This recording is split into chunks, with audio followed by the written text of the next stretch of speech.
Hello, everybody. We're just giving folks a few minutes to join, but thank you for being here on time.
Well, welcome, Wilhelmina and Belinda. While we're waiting on other folks, I'm admitting folks as they arrive, but if you'd like, please feel free to introduce yourselves in the chat or come off mute since we're going to give folk a couple of minutes here to join. Would love to Well, know. Kyle, I'm Belinda Joyner. I'm joining you from Northampton County in North Carolina. Awesome, Yes, I've been on quite a few calls with Reverend Malcolm, and awesome. yeah, so I'm just glad to be here to see what's going on and see what I can learn. Well, welcome and very glad to have you from North Carolina, Wilhelmina, Yeah. and welcome Morgan. If you can, would love for y'all to introduce yourselves since we've got a small crew and while we're waiting on any other folk who want to join. Yes, hi, my name's Morgan. I'm calling in from Knoxville, Tennessee, but I'm the program manager at Mothers and Others for Clean Air, which operates primarily in Georgia. Well, very cool. Um, and Wilhelmina, again, you're welcome to introduce yourself in the chat or come off mute. I'm Wilhelmina Thomas. I'm from Birmingham, Alabama.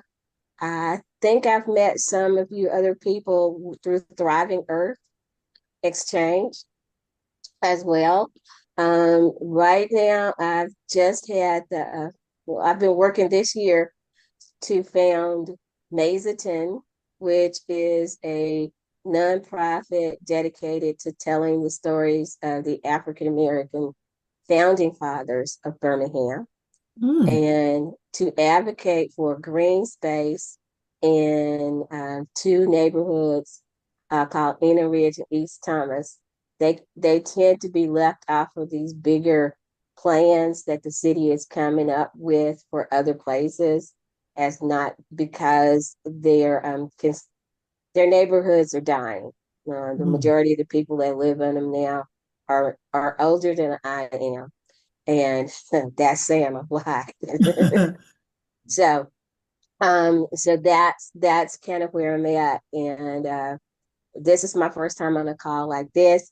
Usually this time of the day, I am walking around giving a tour of either Slough Furnace or the Birmingham Civil Rights District. So it's been a busy afternoon. Well, so glad you could join us. And Wilhelmina, you sound so familiar and your name is familiar. Do I know you through other circles, like maybe from SCA back in the day or? Yeah, all of those things.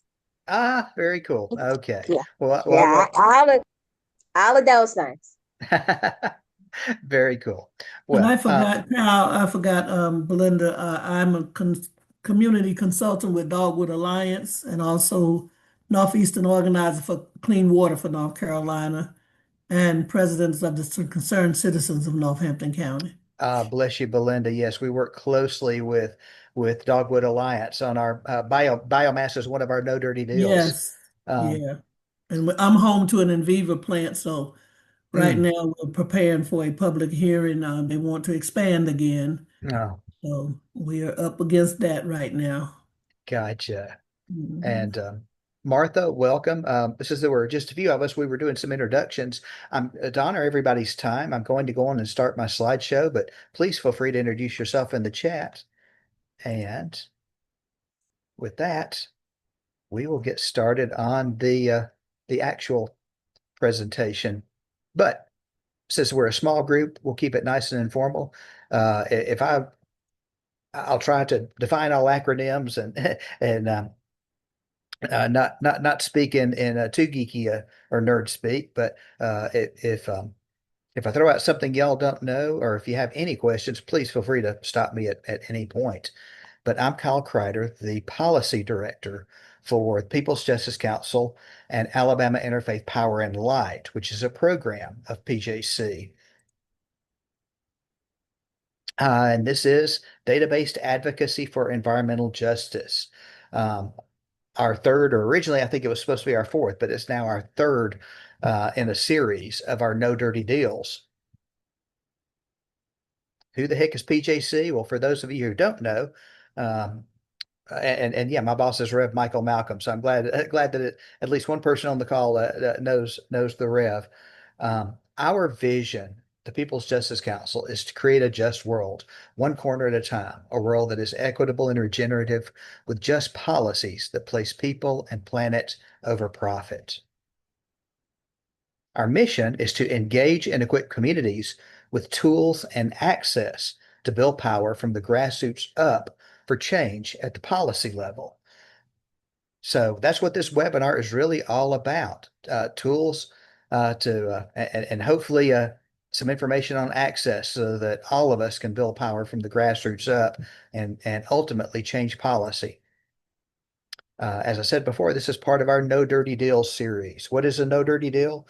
Well, that's false solutions like biomass that our friend in North Carolina can certainly tell us about, liquid natural gas, carbon capture and storage, and all of these things that we've been talking about in our other videos. So the ones that we have held so far are recorded and on our YouTube site. I'll be happy to share that link if anybody needs it.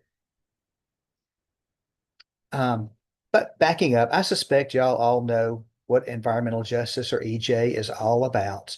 But I wanted to spend just a moment to define it because I want to define it a little differently. Now, don't ask Trump's EPA to define it because this is the web page that used to define environmental justice at our EPA. It is now an unword. But if you go back, there's a link in the notes. We will be sharing both the recording of this video and the slides. And in the notes of each slide, we've got sources, uh, um, links to any of these web pages or PDFs that I'm mentioning. Um, and so this is from an archive publication, a PDF. This is the definition that EPA used to have. And it's a pretty good one, honestly. Very detailed, not easy doesn't exactly roll off the tongue. Um, so, since we're an interfaith organization, I've got one that I'd like to throw out as an alternative definition. That is, and it's one we're all familiar with if you are in any way associated with one of the world's major religions, because common, in fact, central to every major religion is this idea of the so-called golden rule. That is, do unto others as you would have them do unto you. And I think that's a pretty darn good definition of environmental justice. And I know this slide's kind of hard to read, so I've broken it up into two segments to make so that y'all can get some idea of how the golden rule is implemented in the various world faiths. And here. And again, I know I haven't given you time to read all this, but the link will be in the notes if you're not already familiar with this. But I think do unto others is a pretty good idea, a pretty good definition, working definition for environmental justice that we can all remember and live by. And I will focus on one. I love the Judaic tradition, and this quote from Rabbi Hillel. Um, he says, "That which is hateful to you, do not do to your neighbor. This is the whole Torah." You know, the Old Testament, basically. All the rest is commentary. So I love that definition, and I wish we all we're doing a better job of living by it worldwide. So the first segment of my talk has to do with community organizing strategies. Um, so uh, we're going to get into database advocacy, specifically online database advocacy. But again, just like in defining environmental justice, I'd like to take a step back. I suspect we're all doing community organizing work at one level or another. So let's talk about that. Now, my background in community organizing, I'm a student of the Marshall Gantz School of Organizing, the so-called snowflake model. And I learned this model when I was a student myself, not too many years back, when I did a fellowship with this program called We Own It, which was a training ground for work with rural electric cooperatives that I'll be saying a little more about as part of this presentation. But We Own It is where I learned about Marshall Gantz. And I've got a link in the notes to this document that will be a more detailed introduction to Gantz and the snowflake model if you're interested.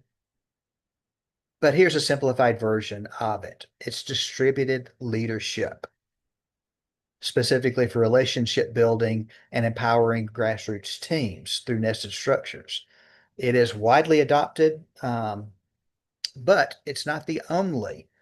It's popular for a reason. It works, but it's not a one size fits all solution. There are competing models, and I'd like to introduce you because honestly, I'm not as familiar with these, and so I suspect that these may be new to you as well. The first alternative to Marshall Gantz and the snowflake model is the centralized or hierarchical model. And I won't read the slides. The science says that if I read a slide, y'all don't retain it nearly as well as if you read it yourself. Uh, and I will be going kind of fast, so if you don't have time or if you're on your phone or something and can't read these, again, we'll be sharing the slides and the actual links are in the notes if you want to learn more about any of these. So, there's some models that are more centralized or more hierarchical than the snowflake model that builds organization from a central core and uh, recruits outward, growing the snowflake, growing the circle. Similar to snowflake, however, is this hub and spoke model.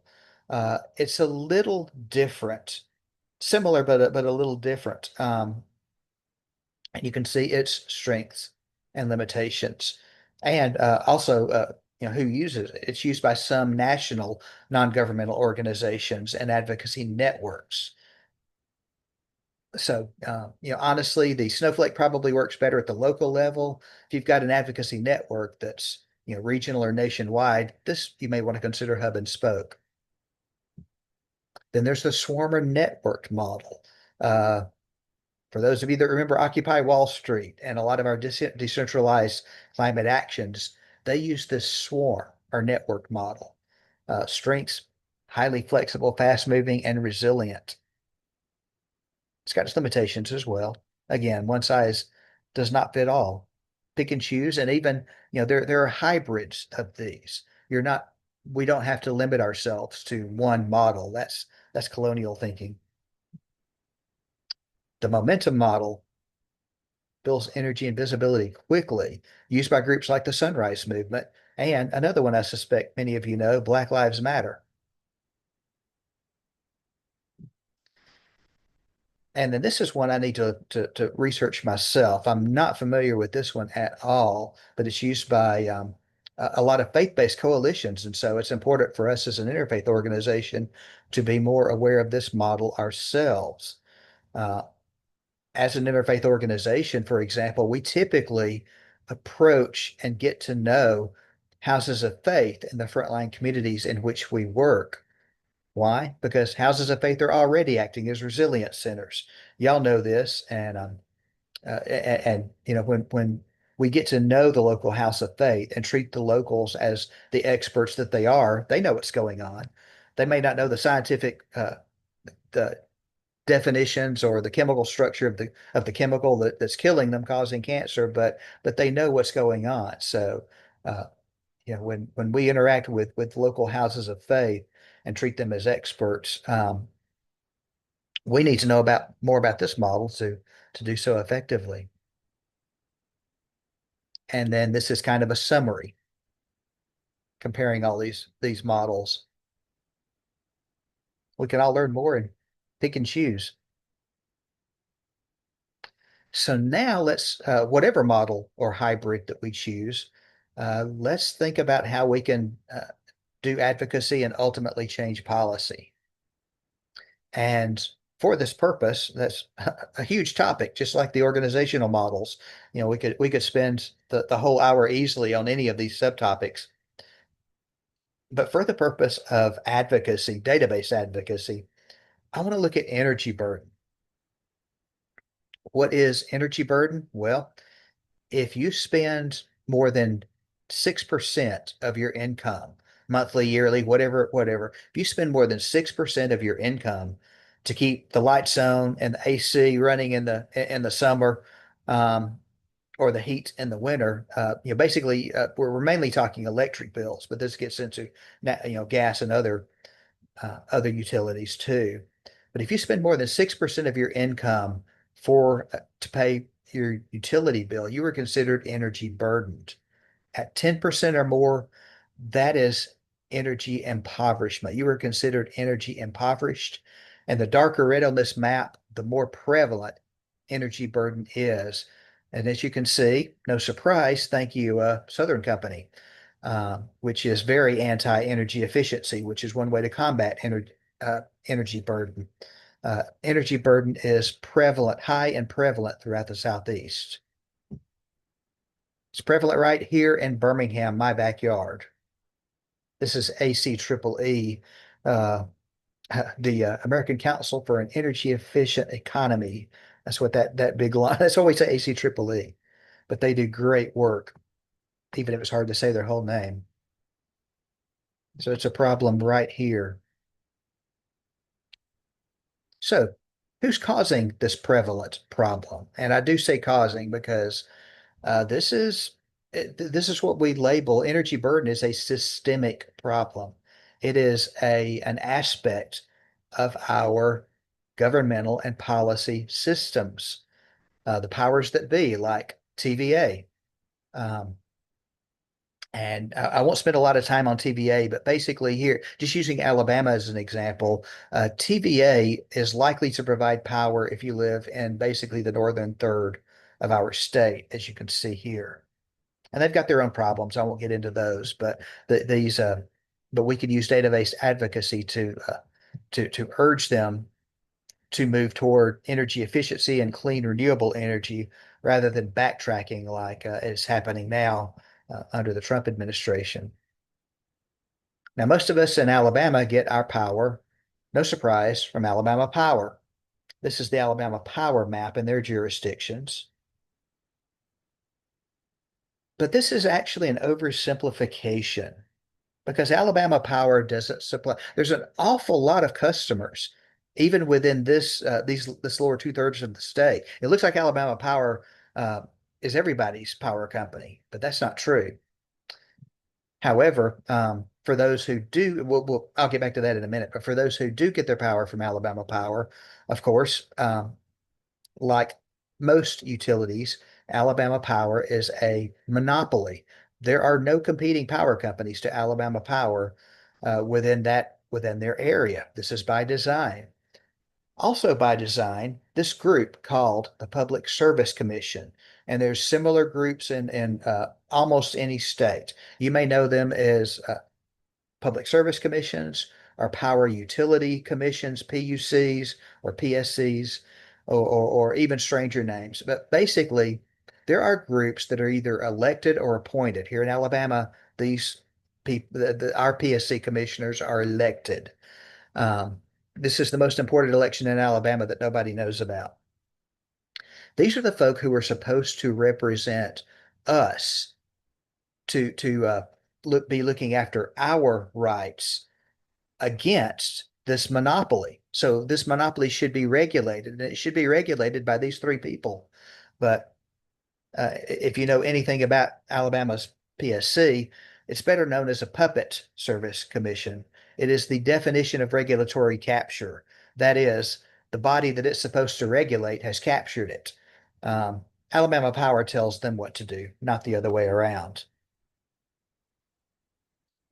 We do have a new president at the PSC. I could spend a major part of this meeting just dwelling on the old one, who was quite infamous. But the new president says she wants to hear from all sides. So, as part of our policy advocacy, if you're in Alabama, let's let her hear about it. We've got plans for that. And you'll learn some tools, hopefully, in this webinar to help you hear from you. So I mentioned that the picture was complicated, even in Alabama Power territory. What the heck does this represent? This is the jurisdiction within Alabama Power territory of something we call rural electric co-ops. And y'all, until I did my We Own It fellowship, I had no idea. I mean, I'd heard of co-ops. There was one up in my old neck of the woods. I grew up in Decatur, Alabama, and there was a Joe Wheeler co-op that a friend of mine worked for, but I had no idea what it was. I mean, we paid our bills to Alabama Power in Decatur, or actually, I'm sorry, TVA in Decatur, but so what the heck is this co-op? Well, short answer, these are power providers. They do provide electricity. Ultimately, that electricity almost, well, it either comes from TVA or Alabama Power. But even though it's TVA or Alabama Power that's supplying the electricity, uh, these rural electric co-ops are their own creature. And they're important because basically, if you live in a rural space, you're probably more likely in any of these colored areas to pay your bill to a local electric co-op than than Alabama Power. Now, rural electric co-ops are not governed, even in Alabama Power territory. If you are served by a rural electric co-op, don't bother going to the PSC, our Public Service Commission, because Public Service Commission only regulates supposedly Alabama Power when they do regulate. Um, but that's actually good news. Rural electric co-ops, shades of the We Own It and my former fellowship. If you are a member of a rural electric co-op, or REC, you are a member owner, and you can do cool things like run for the board. And it's much easier for you to influence, even if you don't run for the board, it's much easier for you to get to know your local board member that represents you on this rural electric co-op and implement change. So I could spend all meeting just talking about RECs, but if you happen to pay your power bill to a REC, and you don't know what kind of power you have to change things for the better, uh, let's talk. I'll share my email in the chat after the meeting because we've got a big lever to change RECs. That's part of the work we do. So how do we change, whether it's the Public Service Commission or our local rural electric co-op? Well, hopefully we're doing it with data-driven decision making. And we've got some free tools for this. I'm just going to go through these links right quick. CEJST, uh, um, tell you what I'll do. Let me go on and reveal all of these, and then I'm actually going to switch to a different sharing window because I want to show you these rather than talk about them. That'll be more meaningful. So I'm going to stop sharing this screen and share another one. But while I'm calling it up, does anyone have any questions at this point, or have I totally thrown any of you for a loop? I had a quick question about, you said the president of Alabama's Public Service Commission. Yes. Yeah, the So, former president was a woman named Twinkle who was quite infamous. You can find some videos, some jaw-dropping videos on YouTube. But yeah, go ahead. Sorry. yeah, no, I was just going to ask because we do a lot of work with the Georgia Public Service Commission, but they Oh don't yeah. have a president. I'm sure you're familiar with them as well. Very Yeah, y'all interesting have your group hands we full have there, I here. know. Yes, we do. But is the president of Alabama's Public Service Commission similar to like the chairman of the Georgia Public Service Commission, or is it different sort of hierarchy that you Uh, have there? I think it's very similar. Um, and ours, whether it's the president or the other two places, they, despite the place one, place two, which you think would be a fixed geography, essentially all three of our officers, and there's a rotating schedule, they're not all elected at once. But when they are elected, it's a statewide election. So whether you're electing the president or place one or place two any given year, um, people statewide vote on that commissioner. So everyone, like I said, it's the most important election nobody in Alabama knows about, and it's important that we get it right. And we have had some good candidates run in the past. They haven't gotten very far, although they have had significant. They've had some significant taken a significant percentage of the votes. So we're getting closer, and I know we've got some good candidates coming up to run. So pay attention to your ballot, and hopefully we can ultimately make some change on this Puppet Service Commission. Yeah, absolutely. Thank you. Cool. Thank you. All right. I'm going to see if I can get back to, yeah, here we go. So these are the 6 tools on this slide. One is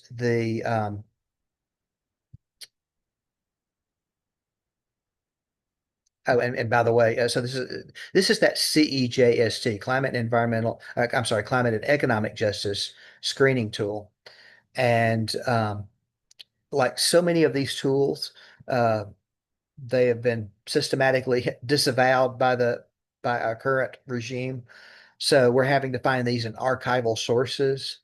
Um, but this is a cool, GIS-based map that you can zoom in on, and you don't have time to go into it, but check it out. Even though it's no longer housed where it used to be, good folk are keeping this climate and economic justice screening alive.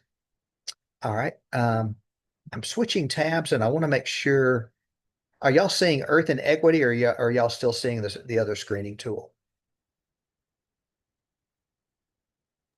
We see Earth inequity. Wonderful. Yes, Okay. I was hoping when I changed tabs that y'all were seeing the change. All right.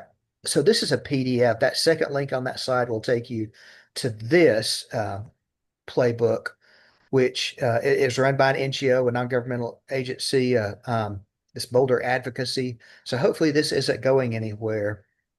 This is an excellent playbook for organization and advocacy. Next is the environmental justice screening tool, another tool that's disappeared from the official website, but is being maintained by real heroes. And this one, for example, even uh, some of these tabs over here, you can even get to a layer that will overlay houses of faith.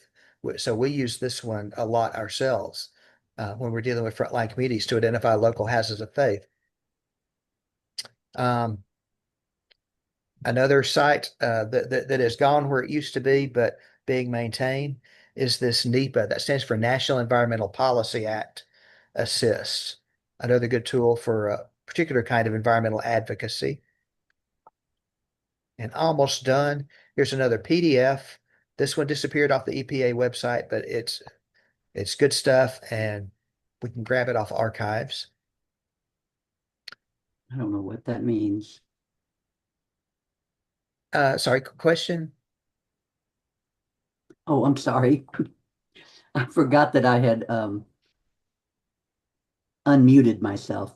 Oh, I okay. was So just saying, I was just saying that when you say you can find it in archives, I don't understand what that means. Like, oh, the link works. So the links that I provided you hopefully will not be broken, um, because other people have rescued this data and put it on their own servers. It may have disappeared from the official like EPA server in this case, but other people have saved this data and kept it publicly available. So at least as of the time of this webinar, all of these links work.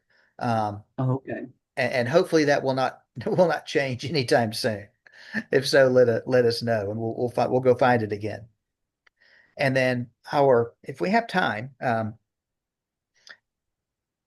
and originally we were going to do breakout groups, but I think we've got a small enough crew we can just go through this. Um, this is the tool that I really wanted to focus on today because this is a great one for energy burden. This lead tool, which is low income energy affordability data. Surprisingly, this one is still on the governmental website. I don't know why. It may disappear any day, but but if so, we'll have other heroes that will have archived it. But for today, you can still go to the Department of Energy and use this tool, which we will use today in the next segment. So at this point, I will well, let me stop and see what y'all want to do. Again, we got a nice small informal group. So my plan at this point was to kind of lead you through a walkthrough, and then if we were doing breakout groups, I would actually have y'all, if you had your own computer, actually go to this site and go through it because there's nothing like hands-on. But today, I'm kind of thinking maybe I can just ask the questions. I'll do a quick walkthrough, then I can ask the questions, and y'all can tell me what you would do if you had this on your screen.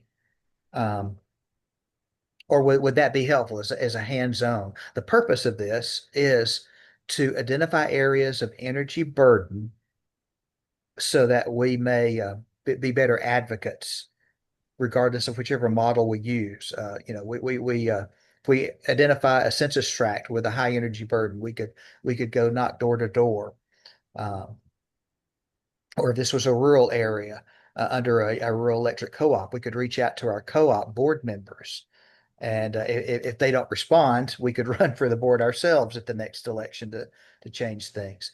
But since we want this to be data-based advocacy, um, this tool helps you identify the data. Would y'all like a walkthrough of this, or what would be helpful for y'all wherever y'all are at in advocacy? Or we can take a totally different tack if you prefer. Is this available to every state? Yes, this is a free tool, so anybody with a smartphone or computer, in theory, can access this.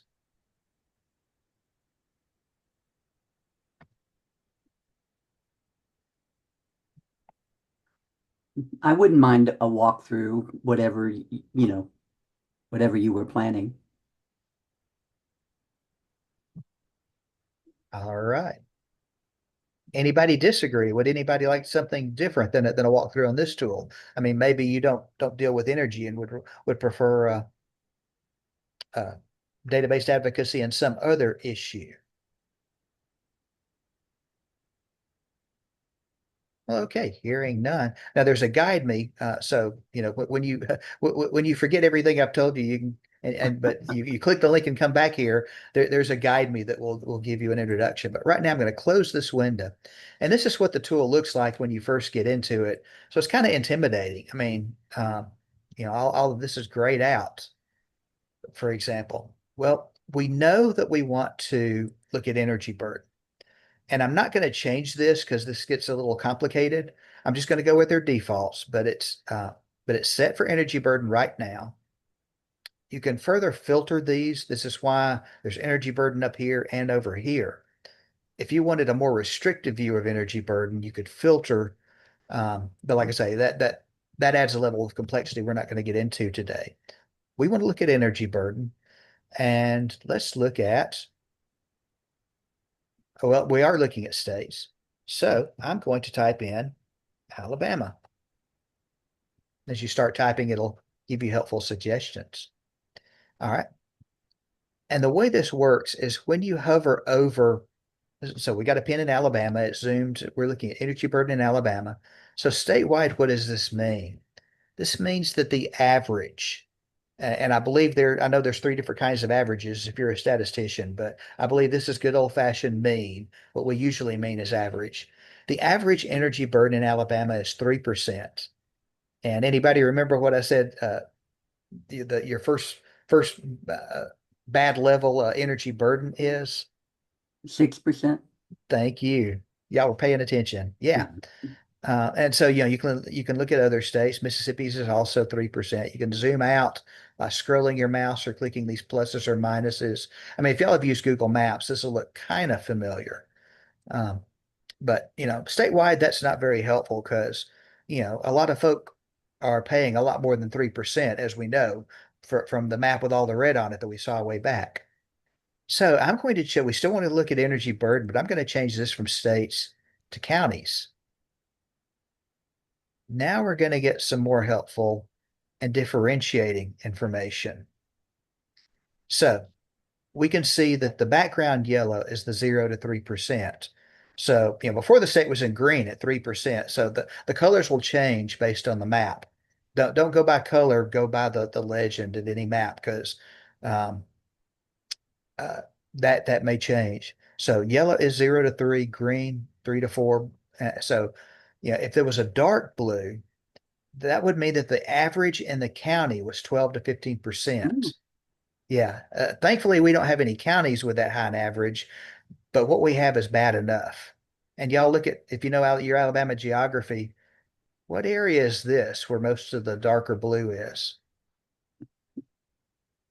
Anybody know what we generally call this geographic region, the belt across central Alabama? It's Just the below, black belt. you got it. Yeah. This is our black belt. Historically, some of the richest soil, and unfortunately now some of the poorest and most uh, environmentally justice and energy burdened folk. It's So, also the largest population of African Americans in the state. thank you. Thank you. Yes. And so, yeah, y'all, I grew up in Decatur, but now I love the Black Belt. That's my favorite part of the state, but there's some real heartbreak there. So we can see that, for example, in Perry County, the average energy burden is 5%.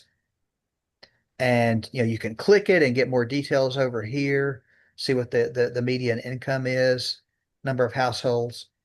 Um, but we see that, if we want to identify an area for advocacy, this is a way of zooming in energy burden at the county level. And we can likewise change this to cities.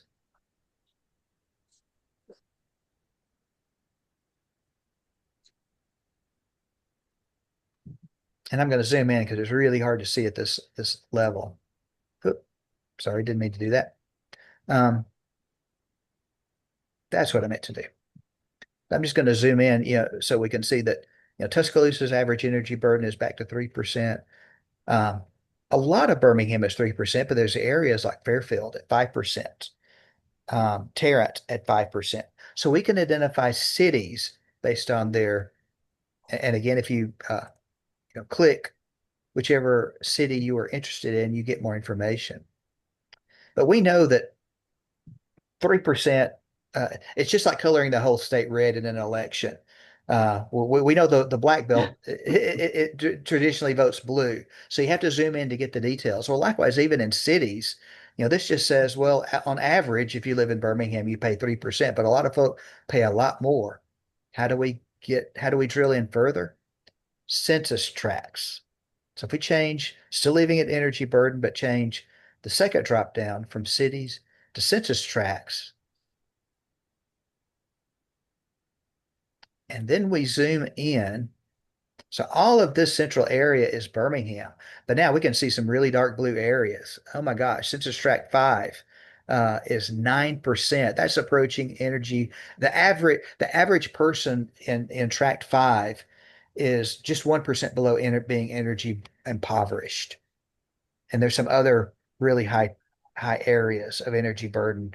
So I mean, no surprise if you remember the slide. Birmingham is one of the worst cities in the country for energy burden, and this is why. Because even though on average it's 3%, when you start drilling into the details, it's pretty bad. These are folks who have to make decisions between keeping the lights on and the AC running, or medicine, or materials for school for their kids. These are life impacting decisions these folks are having to make. And hopefully, once we have the data then we can use some of these advocacy tools to change that. So my original plan, well, any questions before I stop sharing the map or any other things y'all want to explore here before I continue? We're heading into the home stretch either way. All right, I'm going to stop this share and go back to my slideshow.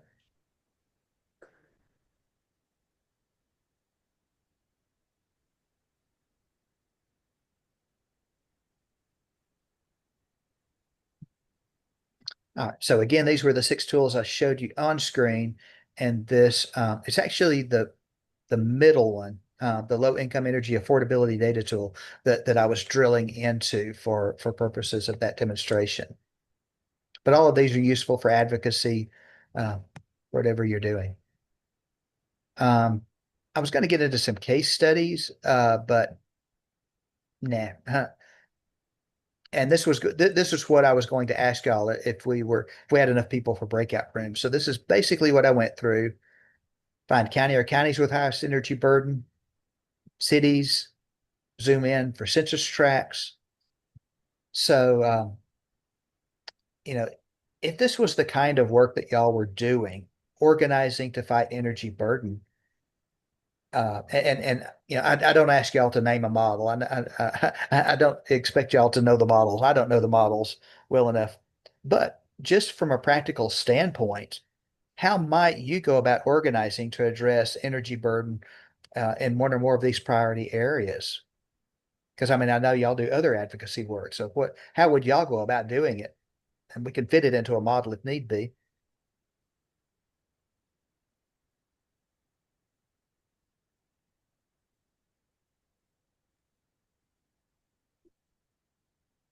Any thoughts? And don't be Could, shy. could you go back, like just like you pulled up Alabama and you clicked on the different cities or whatever? Mhm. Um, I'm in North Carolina, so is it possible that you could go to North Carolina and pull that map up and see that way? I would Mm. love to. Yeah, I think that's a good use of our time. Um, all right, I'm going back to the tool and tell you what, let me change this back to state. Hmm. And then up here, I will change to North Carolina. So y'all are doing a little better than Alabama. Y'all's statewide, your average is 2%. Here's your And that's counties. with energy burden Yes. with 2%. Hmm. So the average person, regardless of where you are in North Carolina, statewide, the average person pays 2% of their income on utility bills. So Okay. that's how to read that. But if we look at the county level, look at what's happening over here. Okay, go to But Northampton County if you can. It's like okay, up, go up, like almost like you're going to go into Virginia. Okay, that's how. Go back over that way. You had Halifax County. Keep going. oh, Okay, Warren that's County, North. there's No, go a to Halifax right there. Okay, uh, now we're next door to Halifax County. So see if you can move over just a little bit. There we There it are. is. I'm in North. all That's right. where I am in Northampton County. Oh, sorry, I keep doing this the wrong way. Uh, Yeah, turn it back. um, sorry, let me go back to states. Okay. I hope that will read this. Oh, shoot. All right. You got to take it a little further up. All right. Apologies. No problem.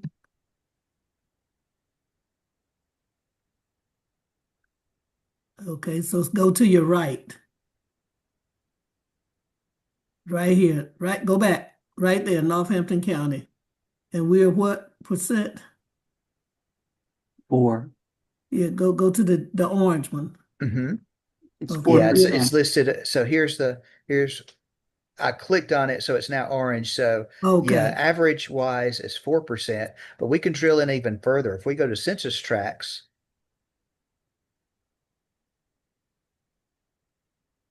you can see who's really paying the highest bills.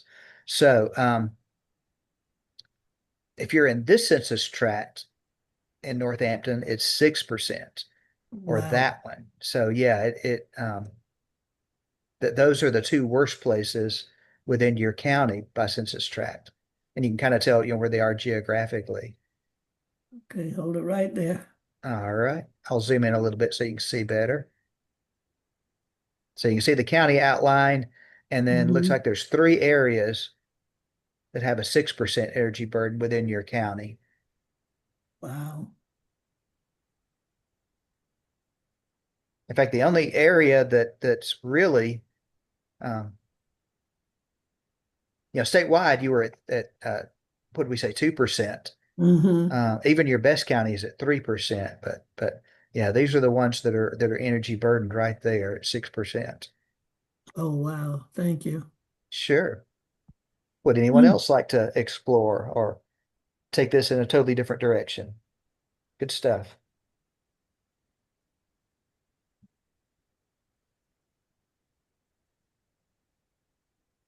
All right. Well, I will post the link so that y'all can play along.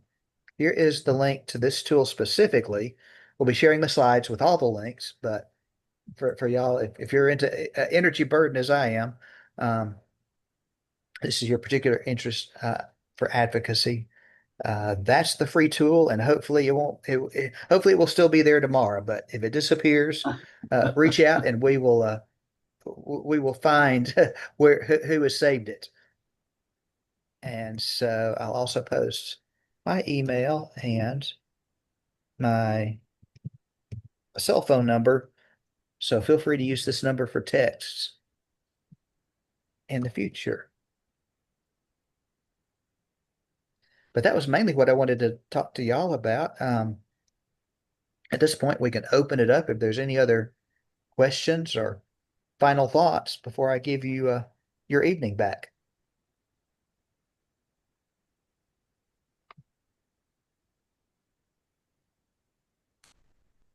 I'll tell you what, let me stop sharing so I can check the chat and see everybody.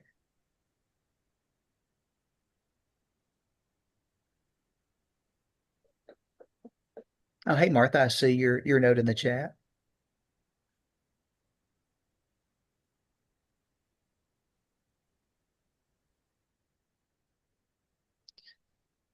Well, all right, folks, if there's no more questions, I will give you your evening back. But so good to catch up with y'all. Thanks for the info. Yeah, You're thank you, very Kyle.